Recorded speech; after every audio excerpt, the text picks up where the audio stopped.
नमस्कार, मी दिनेश मांगले. मी आता एक कॉल रेकॉर्डिंग व्हिडिओ सोबत तुम्हाला पाठवत आहे.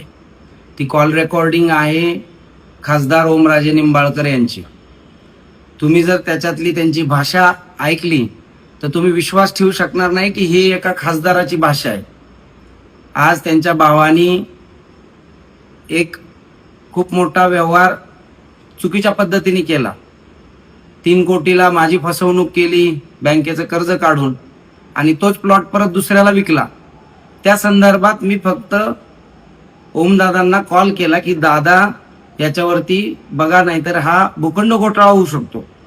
पण त्या व्यक्तींनी मला काय लेवलला जाऊन अपशब्द वापरलेत, शिव्या दिलेत, हे तुम्ही बघू शकताय. यांचे खायचे दात एक आणि दाखवायचे दात एक आहेत, हे याच्यावरनं सिद्ध होतंय. माझ्या जीविताला अक्षरशः धोका निर्माण झालेला आहे. ह्यांनी तुझ्या नरडीचा घोट घेऊन मग तुला मारून टाकतो, मला अशी धमकी दिलेली. याच्यामध्ये मी पूर्णपणे मुख्यमंत्री साहेब, उपमुख्यमंत्री साहेब आणि पुण्याचे कमिशनर साहेब यांना सुद्धा मगाशी मेल टाकलेलाच आहे.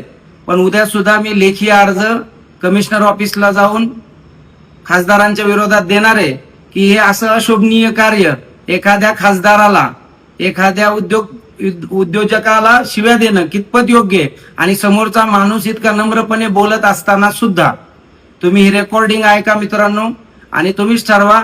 माझ्या जीविताला धोका आहे. मी उद्याच्याला खासदारांविरोधात पूर्णपणे रीतसर तक्रार घेऊन जाणार आहे. आणि तुम्ही सगळे नेहमीच माझ्या जशी सोबत असता तसेच नक्कीच पाठीशी राहावेत, अशीच मी आपल्याला विनंती करतो. धन्यवाद.